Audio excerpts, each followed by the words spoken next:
ട്രംപിനെ ഇന്നലെ രാവിലെ എണീറ്റ് കഴിഞ്ഞപ്പോൾ വല്ലാത്തൊരു വിഭ്രമം കൂടിയതാണ്. വിഭ്രമമാണ്. അപ്പോൾ ചിത്തഭ്രമത്തിന്റെ അനന്ത സാധ്യതകളിലേക്കൊക്കെ പോവുകയാണ് ട്രംപ്. അപ്പോൾ പുള്ളിക്ക് നോക്കുമ്പോൾ ഇനി ആർക്കും താരിഫ് കൊടുക്കാനില്ല. മൂപ്പര് നേരെ നോക്കിയപ്പോൾ സിനിമയാണ് കണ്ടത്. സിനിമ ഇനി നമ്മുടെ രാജ്യത്തിന് പുറത്ത് പോയി എടുത്തിട്ടുണ്ടെങ്കിൽ 100% താരിഫ് അടിച്ചു കൊടുത്തു. സത്യത്തിൽ ഹോളിവുഡ് ഞെട്ടി എന്ന് പറഞ്ഞ ഒരു ഗംഭീര ഞെട്ടൽ. അതായത് വന്ന് അവനവന്റെ വയറ്റത്തടിക്കുന്ന രീതിയിലേക്ക് കാര്യങ്ങൾ എത്തിയിരിക്കുന്നു. ഇത് എങ്ങനെ സംഭവിക്കുന്നു? ഇതൊക്കെ ഞാനിത് കേട്ട് ഞെട്ടിപ്പോയി. കാരണം ഞാനൊരു ചലച്ചിത്ര പ്രവർത്തകനായിരുന്നു, സിനിമാക്കാരൻ എന്ന നിലയ്ക്ക് ഇനിയിപ്പോൾ ഇയാൾ നമുക്കെങ്ങാനും അടിച്ചു തരുമെന്നാണ്. പക്ഷെ നമുക്ക് അടിച്ചു തരുമെന്ന് ചോദിച്ചാൽ നമ്മളെയൊക്കെ ബാധിക്കുന്ന കാര്യം അത്. അപ്പോൾ 100% വിദേശത്ത് പോയി, അമേരിക്കയിൽ നിന്ന് വിദേശത്ത് പോയി ഷൂട്ട് ചെയ്യുന്ന സിനിമകൾക്ക്, നിർമ്മിക്കുന്ന സിനിമകൾക്ക്, സഹകരണ പങ്കാളിത്തമുള്ള സിനിമകൾക്കാണ് 100% താരിഫ് ഏർപ്പെടുത്തിയിരിക്കുന്നത്.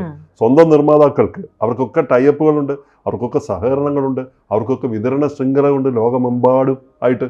ഒരു രൂപയൊന്നുമല്ല. ശരിക്കും പറഞ്ഞാൽ ക്രിസ്റ്റഫർ നോളന്റെ സിനിമയുടെ ബഡ്ജറ്റ് എന്ന് പറയുന്നത് നമ്മൾ ISROയുടെ ഒരു പദ്ധതിയുടെ അത്രയും വലിയ ബഡ്ജറ്റാണ്. നമ്മൾ പക്ഷേ ആ ബഡ്ജറ്റ് കൊണ്ട് നമ്മൾ ലോകത്തിൽ അത്ഭുതം ഉണ്ടാക്കുന്ന ആളാണ് വേറെ കാര്യം. അപ്പം ഇങ്ങനെയുള്ള ഒരു ഇൻഡസ്ട്രിയുടെ മുകളിലാണ് ഇയാൾ അടിച്ചു കൊടുത്തിരിക്കുന്നത്. നേരം വെളുക്കുമ്പോൾ ഓരോ തോന്നുകയാണ്, ഭ്രാന്ത് പിടിച്ചിരിക്കുകയാണ്. സിനിമാ ഭ്രാന്ത് എന്ന് നമ്മൾ വേണമെങ്കിൽ പറയാം. ഈ മൂപ്പര് ടെറസിൽ കയറിയെന്നിട്ടേ മാധ്യമപ്രവർത്തകരോട് പല ആംഗ്യങ്ങളൊക്കെ കാണിക്കും. അപ്പൊ അതൊക്കെ വൈറലാണ്. അപ്പോൾ അവരവരുടെ നാട്ടിൽ പോലും, സ്വന്തം നാട്ടിൽ പോലും ഇത് ഞാൻ എന്താ പറയാ മുഴുത്ത ഭ്രാന്താണ് എന്നുള്ള ഒരു അവസ്ഥയിലേക്ക് തല്ലിക്കൊല്ലാനുള്ള സാധ്യത കൂടുതലാണ്. അല്ല, ഒന്നും പറയാൻ പറ്റില്ല. ഇത് എവിടേക്കാ പോകുന്നതെന്ന് അറിയില്ല. ഇപ്പൊ ഇത് നോക്കുമ്പോൾ ഈ 100% ടാരിഫ് ഏർപ്പെടുത്തിയ ഇത് വിവാദമുയർന്നപ്പോൾ അതിനെക്കുറിച്ചൊന്ന് പുറകോട്ട് പോയാൽ 2025 മെയ് മാസത്തിലെ സമാനമായ നിരീക്ഷണങ്ങൾ ട്രംപ് നടത്തിയിരുന്നു എങ്കിലും കഴിഞ്ഞ മെയ് മാസത്തിൽ ഇതിന് നടത്തിയിരുന്നു. ഇത് ഇപ്പൊ തുടങ്ങിയതല്ല കേട്ടോ. എവിടെയൊക്കെ പിടിക്കണം എന്ന് നേരത്തെ തീരുമാനിച്ചിട്ടുണ്ട് വിദ്വാൻ. അപ്പോൾ ഹോളിവുഡ് വ്യവസായത്തിലും ലോകമെമ്പാടുമുള്ള സിനിമാ നിർമ്മാതാക്കൾക്കിടയിലും വലിയ ആശങ്കയാണ് ഈ സാധനം പടർത്തിയിരിക്കുന്നത്. വലിയ ആശങ്കയാണ്. ഹോളിവുഡ് സാമ്രാജ്യത്തിൻ്റെ ചെലവും വിപണിയും നോക്കിയാൽ അത് മനസ്സിലാവും. ഹോളിവുഡ് സിനിമാ നിർമ്മാണത്തിനായി വർഷം തോറും ചെലവഴിക്കുന്നത് എത്ര കോടാനുകോടി ഡോളറുകളാണെന്നറിയോ? ഒരു സിനിമയുടെ നിർമ്മാണ ചെലവും പ്രൊമോഷനും ചേർന്നിട്ട് 100 മില്യൺ വരെ ചിലവുണ്ട്. അതിന് നിർമ്മാണം, വിതരണം എല്ലാം കൂടെ 100 മില്യൺ വരെ ഉണ്ട്. അപ്പം ഈ സ്റ്റുഡിയോ നിർമ്മാണത്തിനായി 11.3 ബില്യൺ ചെലവഴിച്ചതായി ഹോളിവുഡ് സ്റ്റുഡിയോകൾ ചെലവഴിച്ചതായാണ് കണക്കുകൾ സൂചിപ്പിക്കുന്നത്. 11.5 ബില്യൺ അമേരിക്കൻ ഡോളർ. അപ്പോൾ വലിയ പണമാണത്. ഈ ഭീമൻ നിക്ഷേപം വീണ്ടെടുക്കാൻ ഹോളിവുഡ് പ്രധാനമായും ആശ്രയിക്കുന്നത് ലോകമെമ്പാടുമുള്ള വിപണിയാണ്. ഇത് ഉണ്ടാക്കുന്നവന് പണം മുടക്കുന്നവന് പണം കിട്ടണമെങ്കിൽ ഇത് അമേരിക്കക്കാർ മാത്രം കണ്ടാൽ പോരാ എന്ന് നമുക്കറിയാം. ഇത്രയും വലിയ ഭീമമായ തുകയാണ്. അപ്പം ആ സിനിമകൾ വീണ്ടെടുക്കാൻ ലോക വിപണിയാണ് ഇപ്പോൾ ട്രംപ് കത്തി വെച്ചിരിക്കുന്നത്. അപ്പോൾ ആഗോള വിപണികൾ, അതിനെ വലിപ്പം അറിയണമെങ്കിൽ ഹോളിവുഡിൻ്റെ ആഗോള വിപണികൾ ഒന്ന് പരിശോധിച്ച് നോക്കാം. അമേരിക്കൻ സിനിമകൾക്ക് അന്താരാഷ്ട്ര വിപണിയിൽ ഏറ്റവും കൂടുതൽ പണം തിരിച്ചു ലഭിക്കുന്നത് ചൈനയിലാണ്. ലോകത്തെ 2ാമത്തെ വലിയ ബോക്സ് ഓഫീസ് വിപണിയാണ് ചൈന എന്ന് പറയുന്നത്. അവിടുത്തെ തിയേറ്ററുകളുടെ ശൃംഖല എന്ന് പറയുന്നത് വിപുലമാണ്. നമ്മുടെ അമീർ ഖാന്റെ സിനിമകളൊക്കെ ഡങ്കൽ പോലുള്ള സിനിമ ഇവിടെ ഒരു 100 കോടി 200 കോടി കളക്ട് ചെയ്യുമെങ്കിൽ അവിടെ 1000-ൽ പരം കോടിയാണ് കളക്ട് ചെയ്തത്. അത്രയും വിപുലമായിട്ടുള്ള ഒരു ശൃംഖലയാണ് അവിടെ ഉള്ളത്. അപ്പം ഹോളിവുഡ് ചിത്രങ്ങൾക്ക് വലിയ സ്വീകാര്യതയും അവിടെ ഉണ്ട്. ഇന്ത്യയെ നോക്കിയാൽ അത് വളർന്നു വരുന്ന ഒരു മാർക്കറ്റാണ് ഇന്ത്യ. ഇവിടുത്തെ വലിയ പ്രേക്ഷക വൃന്ദം ഹോളിവുഡ് ചിത്രങ്ങൾക്ക് വലിയ ശ്രദ്ധേയമായ വരുമാനം നൽകുന്നുണ്ട്. മറ്റ് പ്രധാനപ്പെട്ട രാജ്യങ്ങൾ ദക്ഷിണ കൊറിയയും UK-യും ഫ്രാൻസും ജപ്പാനും മെക്സിക്കോയും ഓസ്ട്രേലിയയും തുടങ്ങിയ രാജ്യങ്ങളാണ് ഇവരുടെ ഏറ്റവും വലിയ വരുമാന വിപണി എന്ന് പറയുന്നത്. ചൈനയിലും ഇന്ത്യയിലും വിപണി പങ്ക് ഇപ്പോൾ കുറയാനുള്ള സാധ്യതയുണ്ട്. പ്രധാനപ്പെട്ട വരുമാന സ്രോതസ്സായതുകൊണ്ട് കുറയാനും സാധ്യതയുണ്ട്. അപ്പോൾ എന്ത് സംഭവിക്കും? തദ്ദേശീയമായ സിനിമകൾ മുന്നോട്ട് വരും. നമ്മുടെ ലോക പോലുള്ള സിനിമകൾ, നമ്മുടെ മറ്റ് സിനിമകൾ, കള്ളിയങ്കാട്ട് നീലയുടെയും ചാത്തന്മാരുടെയും കഥകൾ ലോക വിപണിയിലേക്ക് വരും, ചൈനയുടെ വിപണിയിലേക്ക് വരും. അപ്പം ഹോളിവുഡിന് കിട്ടിയ ഈ അടി നമുക്ക് ചില സാധ്യതകളും തുറന്നു വരുന്നുണ്ട്. എല്ലാ കാര്യത്തിലും അങ്ങനെ തന്നെയാണ്. അപ്പോൾ ഹോളിവുഡിൻ്റെ പ്രധാന വിപണികളിൽ പോലും തദ്ദേശീയ സിനിമകളുടെ വളർച്ച കാരണം അവരുടെ വിപണന പങ്ക്, അവരുടെ വിപണി കുറയുന്നു എന്നാണ് റിപ്പോർട്ടുകളും സൂചിപ്പിക്കുന്നത്. അപ്പോൾ ചൈനയിലെ സാഹചര്യം, ചൈനീസ് ബോക്സ് ഓഫീസ് വരുമാനത്തിൻ്റെ 36% 2018 കിട്ടിയത് ഹോളിവുഡ് ചിത്രങ്ങൾ. 36%. അപ്പോൾ ഏതാണ്ട് ഒരു കാൽഭാഗത്തിൽ കൂടുതലാണ്.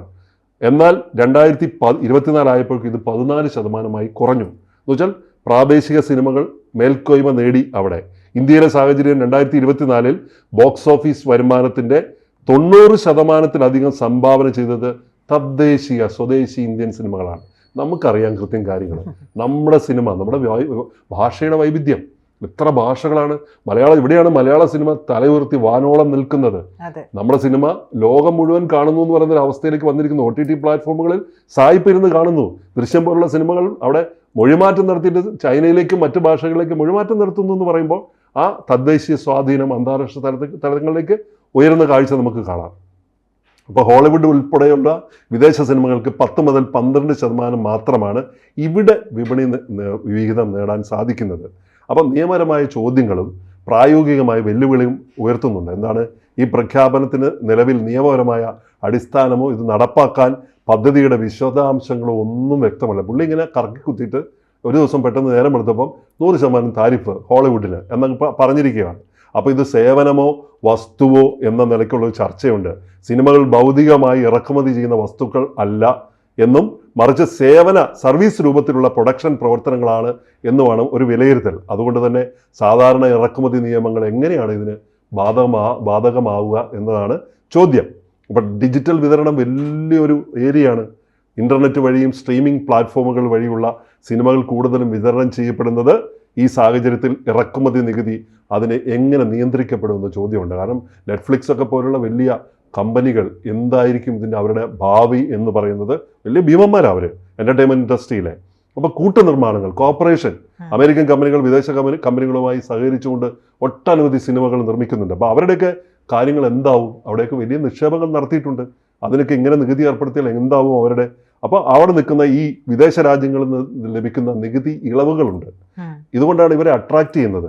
അമേരിക്കയ്ക്ക് പുറമെ ഇപ്പം നമ്മൾ UK പോയി ഷൂട്ട് ചെയ്താൽ, കേരളത്തിൽ നിന്ന് ഇന്ത്യ എന്നൊരു പടം UK പോയി ഷൂട്ട് ചെയ്താൽ, കാനഡയിൽ പോയി ഷൂട്ട് ചെയ്താൽ ആ രാജ്യം, യൂറോപ്യൻ രാജ്യങ്ങൾ, ആ രാജ്യമൊക്കെ സബ്സിഡി ഏർപ്പെടുത്തുന്നുണ്ട്. ആ രാജ്യത്തിൻ്റെ ടൂറിസം പ്രൊമോഷനുമായി ബന്ധപ്പെട്ട് അതിൽ ഉൾപ്പെടുത്തിക്കൊണ്ട് ചില സൗകര്യങ്ങൾ, നികുതി ഇളവുകളൊക്കെ നമുക്ക് നൽകുന്നുണ്ട്. അപ്പോൾ അങ്ങനെയുള്ള കാര്യങ്ങളൊക്കെ വെച്ചുകൊണ്ടാണ് പലപ്പോഴും അമേരിക്കൻ കമ്പനികൾ, ടോം ക്രൂസിൻ്റെ ഒക്കെ പടം ദുബായിലൊക്കെ ഷൂട്ട് ചെയ്യുന്നത് അങ്ങനെയാണ്. അപ്പോൾ ഒരുപാട് കാര്യങ്ങൾ അവർക്ക് ഇല്ലാതാവുകയാണ് ഇത്തരം പ്രവർത്തനങ്ങളിലൂടെ. വിദേശ ലൊക്കേഷനുകളിലേക്ക് ആകർഷിക്കപ്പെടുന്ന ഈ കാര്യങ്ങളെല്ലാം ഇല്ലാതാവുകയും ആഗോള വേൾഡ് സിനിമയിൽ, ഇന്ത്യൻ സിനിമയിലൊക്കെ ഈ പ്രതിഫലനം ഉണ്ടാവുകയും ചെയ്യും. അപ്പം ഇതിനെക്കുറിച്ച് അന്താരാഷ്ട്ര പ്രതികരണങ്ങൾ വന്നിട്ടുണ്ട്. ഓസ്ട്രേലിയയിലെ ക്വീൻസ്ലാൻഡ് സർക്കാർ അടക്കം, അവിടെ ഈ ഓസ്ട്രേലിയ വലിയൊരു ഷൂട്ടിംഗ് ലൊക്കേഷനാണ്, വലിയൊരു ഒരു ഡെസ്റ്റിനേഷനാണ്. അപ്പോൾ അവരൊക്കെ ഇത്തരത്തിലുള്ള കാര്യങ്ങൾ വലിയ അപകടങ്ങൾ ഉണ്ടാക്കും, എൻ്റർടൈൻമെൻറ്റ് ഇൻഡസ്ട്രിയിൽ വലിയ അപകടങ്ങൾ ഉണ്ടാക്കും എന്ന് പറഞ്ഞിട്ടുണ്ട്. നിർമ്മാണ ചെലവ് ഉയരും. ഇങ്ങനെ വരുമ്പോൾ നിർമ്മാണ ചെലവ് ക്രമാതീതമായി പിടിച്ചാൽ കിട്ടാത്ത രീതിയിൽ അത് ഉയരും. മാത്രവുമല്ല ഈ അമേരിക്കൻ കമ്പനികളൊക്കെ ഔട്ട്സോഴ്സ് ചെയ്യുന്ന ഏജൻസികളാണ്. പലപ്പോഴും കമ്പനികളൊക്കെ നമ്മുടെ VFX വർക്കുകളൊക്കെ, എൻ്റെ ഒരുപാട് സുഹൃത്തുക്കൾ അമേരിക്കൻ സിനിമകളുടെ VFX രംഗത്ത് പ്രവർത്തിക്കുന്ന, വളരെ പ്രശസ്തമായ സിനിമയിൽ പ്രവർത്തിക്കുന്ന ബാംഗ്ലൂരിലും കേരളത്തിലും ഈ കൊച്ചിയിലുണ്ട്, ധാരാളം പേരുണ്ട്.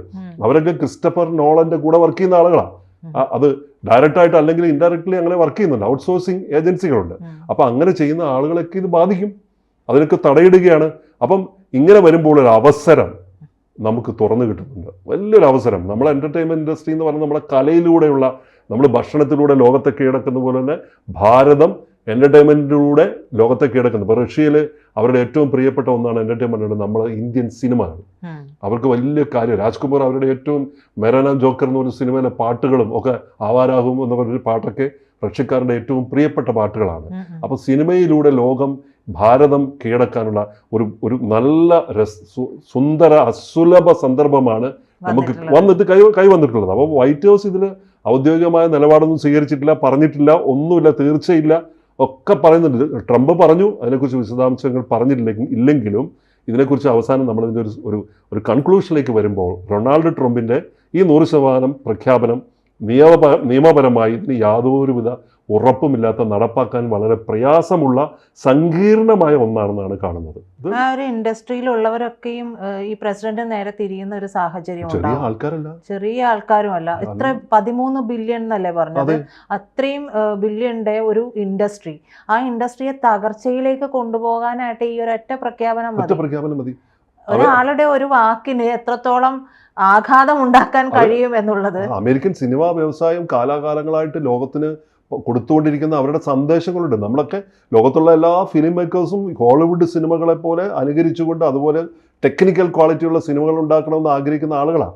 അപ്പോൾ ആ മത്സരിച്ചുകൊണ്ട് അതായത് അവർ റോൾ മോഡൽസ് ആയിട്ട് കണ്ടിരുന്ന പല ആളുകളും ഇന്ന് നമ്മൾ കാണുന്ന പല സംവിധായകരും അമേരിക്കയോട് തന്നെ തിരിയുന്ന, തങ്ങളുടെ മാതൃരാജ്യത്തോട് തിരിയുന്ന അവരുടെ സിനിമയിലൂടെ പ്രതിഷേധങ്ങൾ ഉണ്ടാകും.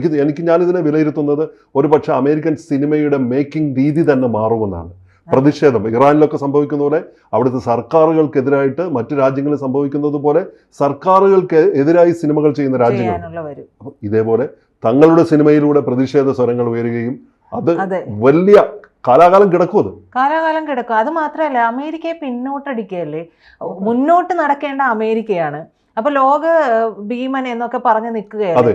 ആ അമേരിക്ക എത്രയോ വർഷങ്ങൾ പിന്നോട്ട് പോകേണ്ടി വരും. എല്ലാവരും ഇപ്പൊ പറഞ്ഞ പോലെ എല്ലാവരും സാഗൂതം വീക്ഷിച്ചുകൊണ്ടിരിക്കുകയാണ്. അടുത്തത് അവിടെ നിന്ന് എന്താണ് വരുന്നത്, അതായത് മനുഷ്യനെ അത്ഭുതപ്പെടുത്തുന്ന എന്ത് സൃഷ്ടിയാണ് അവിടെ നിന്ന് വരുന്നത് എന്നുള്ളത്.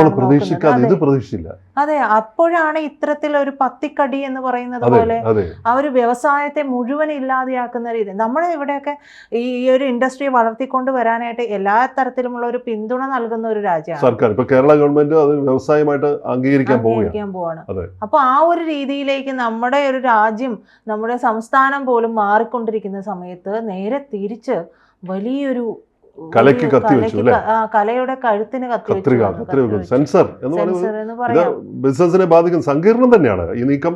രാഷ്ട്രീയ പ്രസ്താവന എന്നതിനപ്പുറത്ത് ഇതൊരു രാഷ്ട്രീയ സ്റ്റണ്ട്, ഒരു പ്രസ്താവന ഒന്ന് വരട്ടേക്കാം എന്ന് വിചാരിച്ചിട്ടാണെങ്കിൽ പോലും ഈ നീക്കങ്ങളിലേക്ക് അതൊരു നിയമപരമായി മാറിയിട്ടില്ലെങ്കിലും വരുന്ന ദിവസങ്ങളിൽ അമേരിക്കയുടെ നടപടികൾ ലോകമെമ്പാടുമുള്ള സിനിമാ വ്യവസായത്തിൻ്റെ ഭാവി നിർണ്ണയിക്കുന്നത് തന്നെയായിരിക്കും.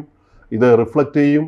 എല്ലാ തരത്തിലുള്ള നമ്മുടെ ആസ്വാദന തലങ്ങളെ ഇത് സ്വാധീനിക്കുകയും ബാധിക്കുകയും ചെയ്യാൻ സാധ്യതയുണ്ട് എന്നാണ്. ഇത്തരത്തിൽ പോകുമ്പോഴേ ഈ അടുത്തത് എന്താണ് എന്നുള്ളതാണ്. ഈ ട്രംപിന്റെ ഒരു കാര്യം പറയുമ്പോൾ നമുക്ക് ചിന്തിക്കാൻ കഴിയാത്തൊരവസ്ഥയിലേക്ക് പോവുകയാണ്. ഒരു രാജ്യത്തെ മുഴുവൻ മുടിപ്പിച്ച്, സത്യത്തിൽ ട്രംപ് എന്ന് പറയുന്നത് അദ്ദേഹം വിചാരിക്കുന്ന പോലെ സ്വർണ്ണ ലിപികളിലല്ല അദ്ദേഹത്തിന്റെ ചരിത്രം എഴുതപ്പെടുക. കറുത്ത ലിപികളിൽ തന്നെ എഴുതപ്പെടേണ്ട ഒരു പ്രസിഡന്റായിട്ട് അമേരിക്കൻ പ്രസിഡന്റ് മാറുന്നു എന്നാണ്. തീർച്ചയായിട്ടും ഇയാൾക്ക് സിനിമ ഭ്രാന്ത് പിടിച്ചിരിക്കുകയാണ്. നമ്മുടെ നാട്ടുമ്പുറങ്ങളിലൊക്കെ ചില കുട്ടികളെ കുറിച്ച് അച്ഛനും അമ്മയും പറയും, അവൻ മൊത്തം സിനിമാ ഭ്രാന്ത് പിടിച്ചിട്ട് പോയിരിക്കുക. എന്നെ കുറിച്ച് പറഞ്ഞിട്ടുണ്ട്, ഞാൻ സിനിമയിലേക്ക് വർക്ക് ചെയ്യാൻ പോകുമ്പോൾ അവന് സിനിമാ ഭ്രാന്ത് പിടിച്ചിരിക്കുക എന്ന് പറയും. ഈ സിനിമാ ഭ്രാന്ത് ചിലപ്പോൾ ലോക സിനിമാ വ്യവസായത്തെ തന്നെ ഭ്രാന്ത് പിടിപ്പിക്കും, തകർക്കും എന്ന കാര്യത്തിൽ സംശയമൊന്നുമില്ല. കൂടുതൽ വാർത്തകളും വിശേഷങ്ങളും നിങ്ങളിലേക്ക് എത്താൻ ABC മലയാളം സബ്സ്ക്രൈബ് ചെയ്യുക, ബെൽ ബട്ടണും അമർത്തുക.